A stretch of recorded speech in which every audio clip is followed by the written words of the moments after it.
Hello, ಎಲ್ಲರಿಗೂ ನಮಸ್ಕಾರ. Welcome to my cooking vlog. ರವೆಯನ್ನು ಯೂಸ್ ಮಾಡಿಕೊಂಡು ಬರ್ತ್ಡೇ ಕೇಕನ್ನು ಯಾವ ರೀತಿ ಪ್ರಿಪೇರ್ ಮಾಡ್ಕೋಬಹುದು ಅನ್ನೋದನ್ನು ನಾನಿವತ್ತು ತಿಳಿಸ್ಕೊಡ್ತೀನಿ. ಬನ್ನಿ ಗೈಸ್. ನಾನಿಲ್ಲಿ 2 ಟೀ ಗ್ಲಾಸಷ್ಟು ರವೆಯನ್ನು ತೊಗೊಂಡಿದ್ದೀನಿ, ಮತ್ತು 1.5 ಟೀ ಗ್ಲಾಸಷ್ಟು ಸಕ್ಕರೆಯನ್ನು ತೊಗೊಂಡಿದ್ದೀನಿ, ಮತ್ತು 2 ಮೊಟ್ಟೆ, 2 ಏಲಕ್ಕಿ, ಅರ್ಧ ಲೋಟದಷ್ಟು ಮೊಸರು, ಅರ್ಧ ಲೋಟದಷ್ಟು ಅಡುಗೆ ಎಣ್ಣೆ, ಮತ್ತು 1/4 ಟೀ ಸ್ಪೂನಷ್ಟು ಅಡುಗೆ ಸೋಡಾ, ಮತ್ತು ಅರ್ಧ ಲೋಟದಷ್ಟು ಮೈದಾವನ್ನು ತೊಗೊಂಡಿದ್ದೀನಿ. ನಾನಿಲ್ಲಿ ಎಲ್ಲವನ್ನು ಮಿಕ್ಸಿ ಜಾರ್ಗೆ ಹಾಕ್ಕೊಂಡು ಅದನ್ನು ರುಬ್ಕೋಬೇಕಾಗತ್ತೆ.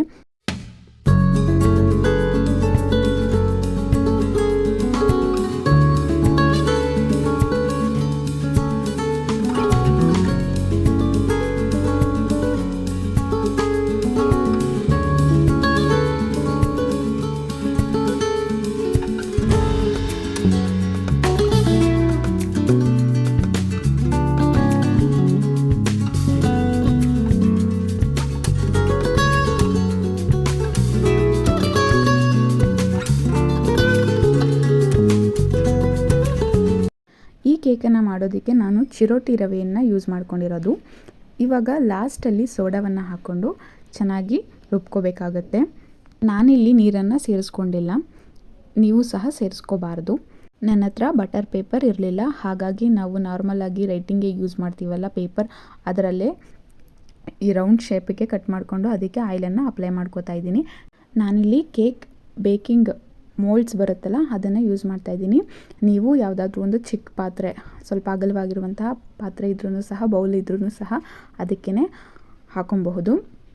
ನನ್ನ ಹತ್ರ ಇತ್ತು ಕೇಕ್ ಬೇಕಿಂಗ್ ಮೋಲ್ಡ್ಸು, ಅದಕ್ಕೋಸ್ಕರ ಅದನ್ನು ಯೂಸ್ ಮಾಡ್ಕೋತಾ ಇದ್ದೀನಿ.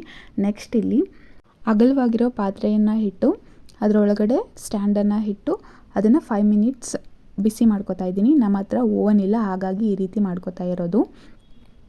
ಇವಾಗ ಈ ಬೌಲ್ಗೆ ಎಲ್ಲ ಮಿಶ್ರಣವನ್ನು ಹಾಕೊಂಡು ಚೆನ್ನಾಗಿ ಟ್ಯಾಪ್ ಮಾಡ್ಕೋತಾ ಇದ್ದೀನಿ, ಯಾಕಂದರೆ ಅಲ್ಲಿ ಬಬಲ್ಸ್ ಎಲ್ಲ ಇರುತ್ತೆ, ಅದೆಲ್ಲ ಹೊಡಿಬೇಕಾಗುತ್ತೆ. ಹಾಗಾಗಿ 1-2 ಸರಿ ಟ್ಯಾಪ್ ಮಾಡ್ಕೊಬೇಕು.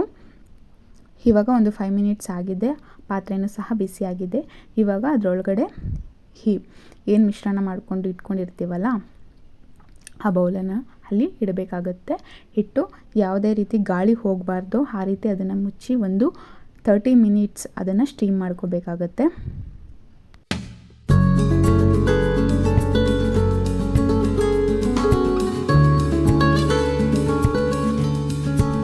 ಇವಾಗ 30 ಮಿನಿಟ್ಸ್ ಆಗಿದೆ. ಇವಾಗ ಓಪನ್ ಮಾಡಿ ಕೇಕ್ ಬೆಂದಿದೆಯಾ ಇಲ್ವೋ ಅಂತ ಚೆಕ್ ಮಾಡ್ತಾ ಇದ್ದೀನಿ.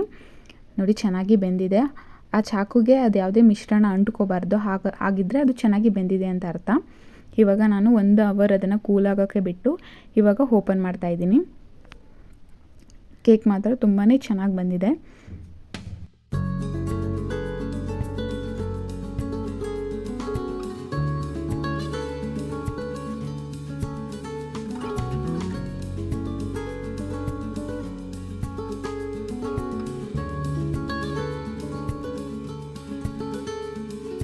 ಕೇಕ್ ಮಾತ್ರ ತುಂಬಾ ಚೆನ್ನಾಗಿ ಬಂದಿದೆ, ನೋಡಿ ನೀವೇ. ಇವಾಗ ನಾನು ಕೇಕ್ ಮೇಲ್ಗಡೆ ನನ್ನ ಕ್ರೀಮನ್ನು ರೆಡಿ ಮಾಡ್ಕೋತಾ ಇದ್ದೀನಿ. ಕೇಕ್ ಮೇಲ್ಗಡೆ ಕ್ರೀಮ್ ಹಾಕಬೇಕಾಗಲ್ಲ, ಅದಕ್ಕೋಸ್ಕರ ನಾನಿಲ್ಲಿ ಡೈರಿ ಮಿಲ್ಕ್ ಚಾಕ್ಲೇಟನ್ನು ಯೂಸ್ ಮಾಡ್ಕೋತಾ ಇದ್ದೀನಿ. ಇದನ್ನು ಈ ರೀತಿ ಪೀಸ್ ಮಾಡಿಟ್ಕೊಂಡು ಅದಕ್ಕೆ ಸ್ವಲ್ಪ ಹಾಲನ್ನು ಸೇರಿಸ್ಕೊಂಡು ಅದನ್ನು ಸ್ವಲ್ಪ ಬಿಸಿ ಮಾಡಿಕೊಂಡು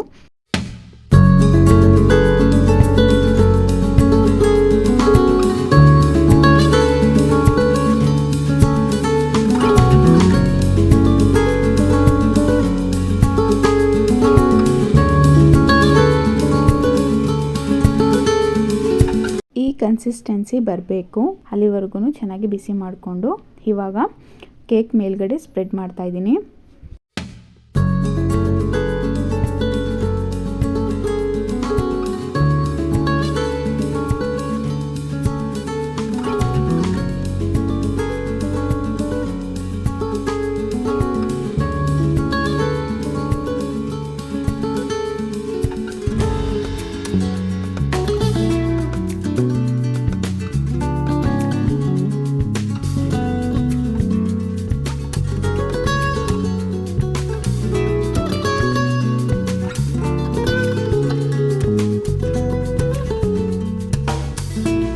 ಎಲ್ಲ ಕಡೆಯೂ ಚೆನ್ನಾಗಿ ಸ್ಪ್ರೆಡ್ ಮಾಡಿಕೊಂಡೆ.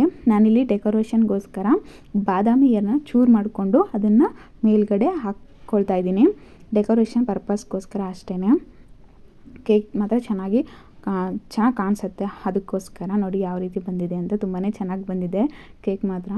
ನಮ್ಮ ಹಸ್ಬೆಂಡ್ ಬರ್ತ್ಡೇ ಇತ್ತು, ಹಾಗಾಗಿ ಹೋಮ್ ಮೇಡ್ ಕೇಕನ್ನು ರೆಡಿ ಮಾಡಿದ್ದು. ತುಂಬಾ ಚೆನ್ನಾಗಿ ಬಂತು. ಹೇಗಿದೆ ಅಂತ ಕಮೆಂಟ್ ಮಾಡಿ ತಿಳಿಸಿ.